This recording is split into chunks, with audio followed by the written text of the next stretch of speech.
मध्य प्रदेश से शुरुआत करते हैं। कोरोना संक्रमण के नियंत्रण को लेकर मंत्रियों को बड़ी जिम्मेदारी दे दी गई। अपने अपने प्रभार वाले जिलों में मंत्रियों को अब जिम्मेदारी मिली है कि वहां सारी व्यवस्थाओं को देखें, चौकस करें। मुख्यमंत्री ने मंत्रियों को तत्काल काम पर जुट जाने के लिए कहा है। ये मंत्री अपने जिलों में कोरोना नियंत्रण संबंधी सारी व्यवस्थाएं देखेंगे, संसाधन को और साथ में अलग अलग विभागों के समन्वय को देखेंगे। कोविड केयर सेंटर बनाने की रूपरेखा, ऑक्सीजन बेड बढ़ाने और दवा आपूर्ति जैसी तमाम सेवाओं की व्यवस्था की जिम्मेदारी इन पर रहेगी। मुख्यमंत्री ने कहा कि गोविंद सिंह राजपूत अस्वस्थ हैं, नरोत्तम मिश्रा बाहर हैं, इसीलिए इन्हें जिम्मेदारी बाद में दी जाएगी। हमने हर एक जिले में एक मंत्री को ड्यूटी दी है, क्योंकि जिले ज्यादा है और मंत्री कम है, इसलिए किसी को एक, किसी को दो, और जो जिले बिल्कुल पास पास है वहां 3-3 जिलों की भी जवाबदारी दी है। जनता के साथ मिलकर मंत्री, जिला प्रशासन, सामाजिक और स्वयंसेवी संगठन, उनसे भी मैं अपील करता हूं, उनका भी हमें सहयोग चाहिए। हम मिलकर इस संकट से निपटेंगे। मध्य प्रदेश में बढ़ते कोरोना मरीजों और ऑक्सीजन की डिमांड को देखते हुए सरकार अब वातावरण से ऑक्सीजन खींचने की तैयारी कर रही है। ऑक्सीजन कॉन्संट्रेटर मशीन खरीदकर जिलों के सरकारी अस्पताल में भेजने की तैयारी है। फिलहाल सरकार 2000 मशीनें खरीदने जा रही है। ऑक्सीजन कंसंट्रेटर, इसकी लागत प्रति मशीन 30 से 35 हजार रुपए की आती है। 2000 मशीन खरीदने पर तकरीबन 6 करोड़ का खर्च होगा। एक हफ्ते में यह मशीन मध्य प्रदेश को मिल जाएगी। ऑक्सीजन कंसंट्रेटर मशीन से प्रति मिनट 1 से 6 लीटर तक मेडिकल ऑक्सीजन बनाने और जारी करने की क्षमता हो जाती है। ये मशीन हवा से सीधे ऑक्सीजन खींचकर मरीज को देती है। भिलाई स्टील प्लांट से भी मध्य प्रदेश सरकार अतिरिक्त ऑक्सीजन मंगवा रही है।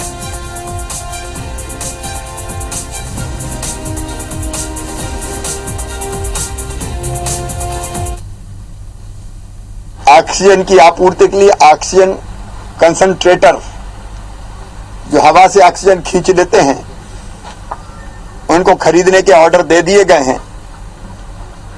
वो भी हम खरीदेंगे तो कई पेशेंट्स का, उससे भी अगर पेशेंट्स बढ़ेंगे तो सिलेंडर की बजाय कंसंट्रेटर भी काम करता है। कितने खरीदेंगे? अभी तो 2000 तत्काल खरीदने के निर्देश दिए हैं, आगे जरूरत पड़ेगी तो और खरीदेंगे। आवश्यक उपकरण और दवा की कोई कमी ना आए, ये सुनिश्चित किया जा रहा है। छत्तीसगढ़ में वैक्सीनेशन का अपडेट भी आपको दे दें। छत्तीसगढ़ में 45 पार वाले 57% लोगों को टीका अब तक लग चुका है। 57% लोगों को कोरोना का पहला टीका लगा है। 87% स्वास्थ्यकर्मी जो है इनको वैक्सीन की पहली डोज लग चुकी है। 84% फ्रंटलाइन वर्कर्स को भी अब तक टीका लगा है। 45 पार 58,67,000 लोगों का टीकाकरण हो चुका है।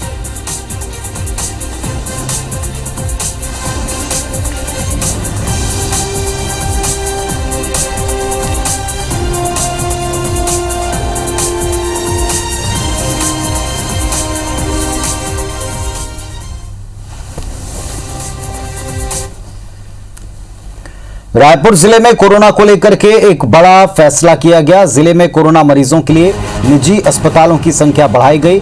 60 निजी अस्पतालों में अब कोरोना का इलाज होगा। अब तक 36 निजी अस्पताल इसके लिए अधिकृत थे। इलाज के लिए सरकारी समन्वयक भी नियुक्त कर दिए गए। सरकार ने इसको लेकर अनुमति दे दी है। रायपुर में अब कोरोना का इलाज करने वाले जो सरकारी समन्वयक हैं वो इन अस्पतालों में व्यवस्थाओं को देखेंगे। तो 60 निजी अस्पताल हो गए हैं जो अब इलाज करेंगे, कोरोना का इलाज करेंगे। अब तक 36 निजी अस्पतालों में ही इलाज हुआ करता था। रायपुर से एक बड़ी खबर है। रायपुर जिले में अब 60 ऐसे निजी अस्पताल होंगे जो कोरोना का इलाज कर सकेंगे।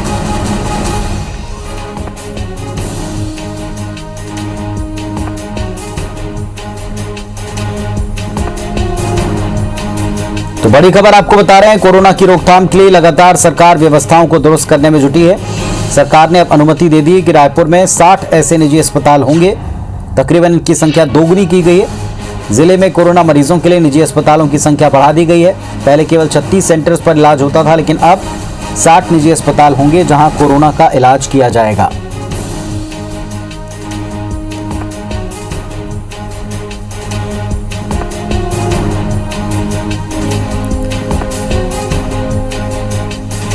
और इस वक्त अपडेट देने के लिए हमारे सहयोगी हमारे साथ में जुड़ रहे हैं, सीधे उनका रुख करते हैं। राजेश राज जुड़ गए हैं रायपुर से, और भोपाल से हमारे साथ में नवीन जुड़े हैं।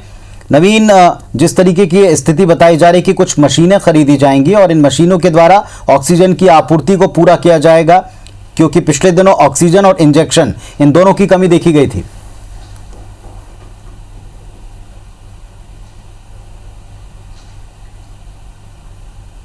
बिल्कुल पुनीत, मध्य प्रदेश में पिछले 24 घंटे में 6,500 केस आए हैं। सरकार इसको लेकर गंभीर है। मध्य प्रदेश सरकार के मुख्यमंत्री शिवराज सिंह चौहान हर मुमकिन कोशिश कर रहे हैं। उनकी पूरी टीम मुस्तैद है। लगातार समीक्षा बैठकें, लगातार बैठकों का दौर जारी है और कोशिश है कि किसी तरीके से संक्रमण की इस चेन को ब्रेक किया जा सके। फिलहाल एक तरीके से कहा जा सकता है कि मध्य प्रदेश की राजधानी भोपाल जो है कम्युनिटी स्प्रेडिंग के दायरे में आ चुके हैं। अब सामुदायिक संक्रमण बढ़ चुका है और जाहिर है कई सारे बड़े फैसले और सख्त फैसले मध्य प्रदेश की सरकार ने लिए हैं और इन्हीं फैसलों की कड़ी में ये भी एक फैसला है कि मध्य प्रदेश सरकार वो तमाम तरीके के संसाधन जुटाएगी जिससे मरीजों को राहत दी जा सके। ऑक्सीजन के लिए इस तरीके की मशीनें खरीदी जाएंगी जो इन्वायरमेंट से जो है फ्रेश ऑक्सीजन कंज्यूम कर सके और उसके ज़रिए सीधे मरीजों को दी जा सके। तो ऐसी मशीनें मध्य प्रदेश सरकार खरीद कर मध्य प्रदेश के सभी कोविड केयर सेंटर्स या जो डेडिकेटेड कोविड सेंटर हैं मध्य प्रदेश के अलग अलग ज़िलों में, तो वहाँ ये मशीनें पहुँचाई जाएंगी। उनसे सरकार को उम्मीद है, जिस तरीके से आपूर्ति ऑक्सीजन की थोड़ी संकट में है, मुश्किल सामने आ रही है, तो ऐसे में ये मशीनें काफ़ी मददगार साबित होंगी। तो सरकार की ये एक अच्छी और सराहनीय कोशिश के तौर पर देखा जा रहा है। फिलहाल मध्य प्रदेश में स्थितियाँ लगभग बेकाबू होती जा रही हैं। 6,500 पिछले 24 घंटे में केस आए। 37 मौतें मध्य प्रदेश में हुई हैं और मध्य प्रदेश में 1005 मौतें अब तक इंदौर में हो चुकी हैं। तो ये जो है आंकड़े बहुत डराने वाले हैं। सरकार हालांकि पूरे प्रयास कर रही है। ऑक्सीजन सिलेंडर्स, ऑक्सीजन की आपूर्ति की बात हो या फिर इस तरीके की मशीनें खरीदने की बात हो या फिर रेमडेसिविर इंजेक्शन की बात हो, सरकार हर तरीके से कोशिश कर रही है और लगातार अब धीरे धीरे सप्लाई जो है होना शुरू हो चुकी है। रेमडेसिविर इंजेक्शन की प्राइवेट हॉस्पिटल हो या गवर्नमेंट हॉस्पिटल हो, दोनों जगह ये इंजेक्शन जो है डोज पहुंचने शुरू हो गए हैं। तो फिलहाल स्थितियाँ को लगातार मॉनिटर खुद मुख्यमंत्री शिवराज सिंह चौहान कर रहे हैं। अब जो है मंत्रियों को जिम्मेदारी दे दी गई है कि वो अपने अपने प्रभार के ज़िलों में जाएं और लगातार वहाँ पर बैठकें करें, वहाँ की समीक्षा करें और हर मुमकिन मदद करें और जो भी कमी उस ज़िले में, उनके प्रभार के ज़िले में लगती है तो अपने स्तर पर उसको पूरा करने की कोशिश करें। ना हो तो मध्य प्रदेश की सरकार से वो मदद लें। तो इस तरीके से कोशिशें लगातार मध्य प्रदेश सरकार फिलहाल कर रही है। राजेश के पास आते हैं रायपुर। राजेश, यहाँ भी स्थितियां कमोबेश कंट्रोल करने का प्रयास हो रहा, लेकिन अभी भी जितने इंतजाम हैं नाकाफी नजर आते हैं जमीन पर।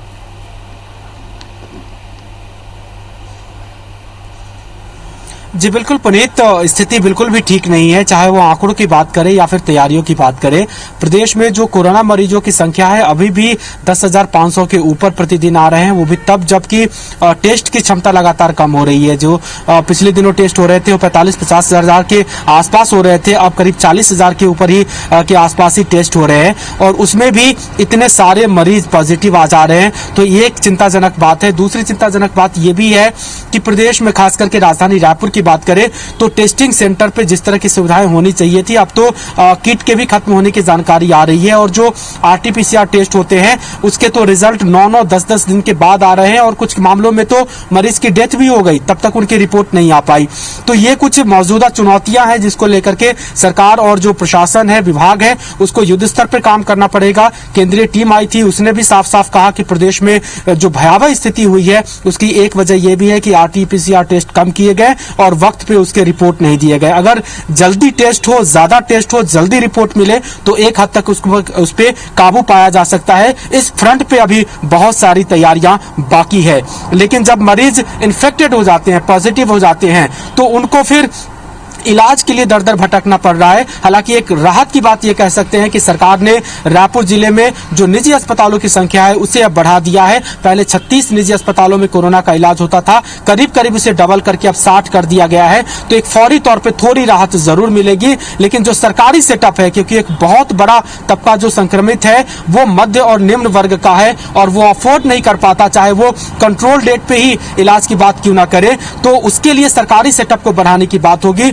पिछले जो महीने भर का पीक अभी देख रहे हैं, मार्च के जो 9-10 तारीख से शुरू हुआ और आज अप्रैल 10 है, करीब एक महीने का जो पीक हम देख रहे हैं उसमें केवल एक सरकारी कोविड सेंटर खोला जा सका, फुंडहर, और वो भी एक दिन में पैक हो गया। आज और कल में शायद संभवतः वो ओपन हो जाए। वो इंडोर स्टेडियम है जहां पे करीब 150 बेड की ऑक्सीजन बेड की व्यवस्था की गई है। लेकिन ये जो तैयारियां हैं, जितने विशाल मात्रा में पॉजिटिव केसेस आ रहे हैं उसके तुलना में कुछ भी नहीं है। युद्ध स्तर पे जगह जगह पे जितने भी सरकारी भवन खाली है वहां पे कम से कम कोविड केयर सेंटर बनाए, ताकि इलाज के अभाव में जो लोग घर में आइसोलेट होकर के रह रहे हैं, मजबूरी में रह रहे हैं, वो दूसरों को भी इन्फेक्ट कर रहे हैं और उनकी भी जान नहीं बच रही है, कम से कम उनको इंस्टीट्यूशनल आइसोलेशन में रख करके उनका इलाज किया जा सके। तो ये बहुत सारे ऐसे फ्रंट है जिसपे बहुत ज्यादा तैयारी करनी बाकी है, लेकिन धीरे धीरे से ही कुछ तो हो रहा है, लेकिन ये काफी नहीं है, ये बात सच है जी। तो जैसा हमको राजेश बता रहे हैं और नवीन बता रहे हैं कि सरकारें अपने स्तर पर प्रयास कर रही हैं और लगातार लोगों से भी सहयोग करने की, कॉपरेशन देने की मांग कर रही हैं। दूसरी तरफ अगर निजी अस्पतालों में इलाज होगा तो दरों को लेकर के निगरानी भी, चौकसी भी करनी पड़ेगी, क्योंकि इसको लेकर भी कई सारे लोगों की काफ़ी शिकायतें प्रतिदिन सामने आती हैं। बहुत शुक्रिया फिलहाल आप दोनों का इस अपडेट के लिए। छत्तीसगढ़ में बीते 24 घंटे में 10,521 कोरोना मरीज मिले हैं। 24 घंटे में 122 मरीजों की मौत कोरोना के चलते हुई। अब तक 4,43,297 संक्रमित हुए हैं। छत्तीसगढ़ में अभी तक 4,899 मरीजों की मौत हुई है और कल 5,707 मरीज डिस्चार्ज किए गए। अभी तक 3,48,121 मरीज स्वस्थ हुए हैं।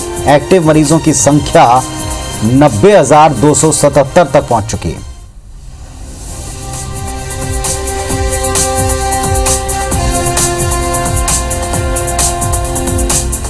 तो छत्तीसगढ़ में आप देख रहे हैं 90,277 एक्टिव मरीज हो चुके हैं। एक दिन में 10,521 मरीज मिले और 122 की मौत हुई।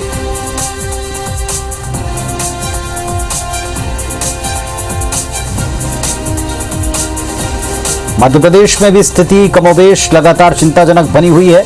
24 घंटे में 5,939 कोरोना मरीज मिले। अभी तक 3,38,145 संक्रमित हुए हैं। पिछले 24 घंटे में 24 की मौत हुई। मध्य प्रदेश में अभी तक 4,184 मरीजों की मौत हो चुकी है। कल 3,306 मरीज डिस्चार्ज किए गए थे और इसके साथ 2,98,645 मरीज स्वस्थ हुए हैं। एक्टिव मरीज मध्य प्रदेश में इस वक्त 35,361 हैं। भोपाल में 793, इंदौर में 919 नए संक्रमित मिले, जबकि जबलपुर में 402 और ग्वालियर में 458 नए संक्रमित सामने आए हैं।